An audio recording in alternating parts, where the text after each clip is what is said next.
हर हर महादेव। जय शिव शंकर। भोलेनाथ सबकी सुनता है। नमस्कार, मैं मित्रलोक की यूट्यूब चैनल से धवल पटेल आपका हार्दिक स्वागत करता हूँ। आज फिर एक नई स्टोरी के साथ आपके सामने आए हैं। आज की स्टोरी प्रार्थना पर आधारित है। प्रार्थना करने से क्या फ़ायदे होते हैं और प्रार्थना की असर कैसी होती है, ये आज की स्टोरी में हम देखेंगे। आज की स्टोरी कहेंगे बड़े भाई राजेश पटेल। तो सुनते हैं प्रार्थना का असर। नमस्कार दोस्तों, एक नई कहानी के साथ भोलेनाथ सबकी सुनता है। एक शहर में बहुत ही अमीर सेठ रहते थे। वह बहुत सारी फैक्ट्रियों के मालिक थे। एक शाम अचानक उन्हें बहुत बेचैनी होने लगी। डॉक्टर को बुलाया गया, सारी जांच करवा ली, परंतु कुछ पता नहीं चला। उसकी बेचैनी बढ़ती गई। उसके समझ में नहीं आ रहा था कि ये क्या हो रहा है। रात हुई, नींद की गोलियां भी खा ली, पर नींद ना आने को तैयार थी, ना ही बेचैनी कम होने को नाम ले रही थी। वो रात तो उठकर 3 बजे घर के बगीचे में घूमने लगे।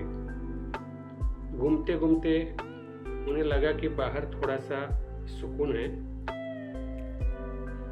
तो वह बाहर सड़क पर पैदल निकल पड़े। चलते चलते मन में हजारों विचार चल रहे थे। अब वो घर से बहुत दूर निकल आए थे और थकान की वजह से वो एक चबूतरे पर जा बैठे। उन्हें थोड़ी शांति मिली तो वह आराम से बैठ गए। इतने में एक कुत्ता आया और उसकी चप्पल उठा के ले गया। सेठ ने देखा तो वह दूसरी चप्पल उठाकर कुत्ते के पीछे भाग पड़े। कुत्ता पास ही बनी झोपड़ियों में घुस गया। सेठ भी उसके पीछे थे। सेठ को करीब आता देखकर कुत्ते ने चप्पल वहीं छोड़ दी और चला गया।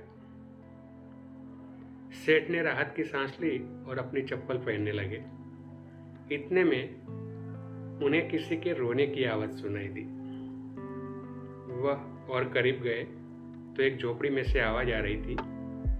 उन्होंने झोपड़ी के फटे हुए बोरे में झांक कर देखा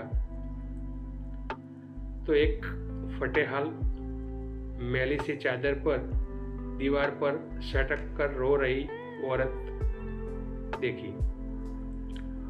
वो औरत बोल रही थी, हे भगवान मेरी मदद कर, और रोती जा रही थी। सेठ के मन में आया कि यहाँ से चले जाओ, कहीं कोई गलत न समझ ले। वो थोड़ा आगे बढ़े और उसके दिल में ख्याल आया कि आखिर वो औरत रो क्यों रही है, उसको तकलीफ क्या है। और उसने अपने दिल की सुनी और वहां जाकर दरवाजा खटखटाया। उस औरत ने दरवाजा खोला और सेठ को देखकर घबरा गई। सेठ ने हाथ जोड़कर कहा, तुम घबराओ मत, मुझे तो बस इतना जानना है कि तुम रो क्यों रही हो।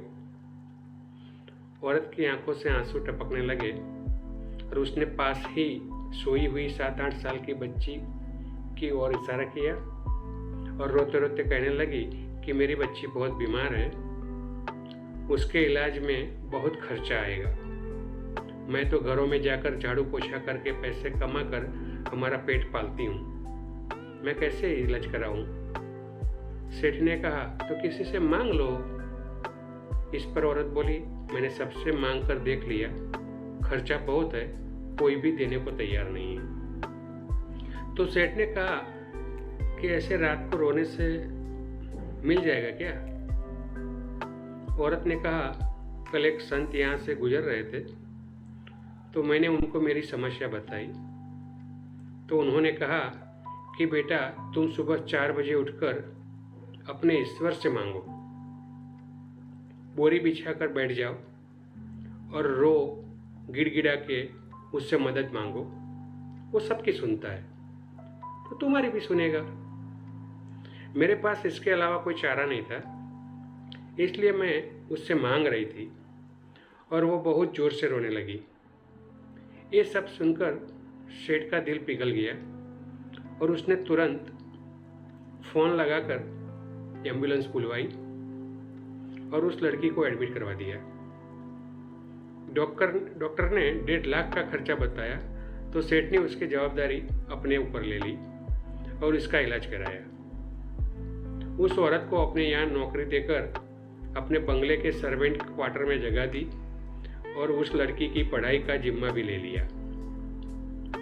सेठ कर्म प्रधान था पर नास्तिक था।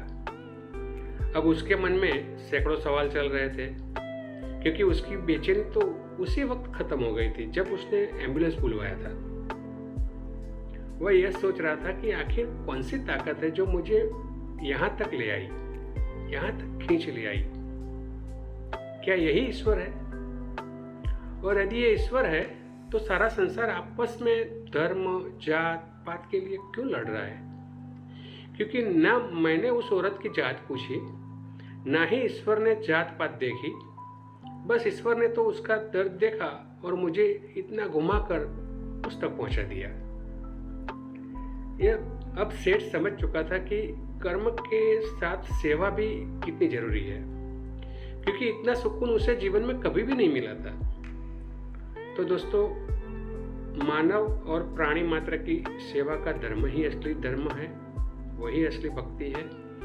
यदि ईश्वर की कृपा पाना चाहते हो तो इंसानियत अपनाओ और समय समय पर उन सब की मदद करो जो लाचार हैं, बेबस हैं, क्योंकि ईश्वर उन्हीं के आसपास रहता है। प्रार्थना का असर, ये स्टोरी आपको कैसी लगी ये हमें बताइएगा। भगवान सबकी सुनता है। एक बार आप प्रार्थना करके तो देखिए। प्रार्थना करने से भगवान आपकी भी सुनेगा। अगर ये स्टोरी आपको अच्छी लगी हो तो इसे लाइक कीजिए, शेयर कीजिए और सब्सक्राइब कीजिए। अगर आपके पास कोई स्टोरी हो और आप खुद भी बोलना चाहते हो तो हमें बताइएगा। फिर मिलेंगे एक नई स्टोरी के साथ। तब तक विदा लेते हैं। नमस्कार, जय हिंद।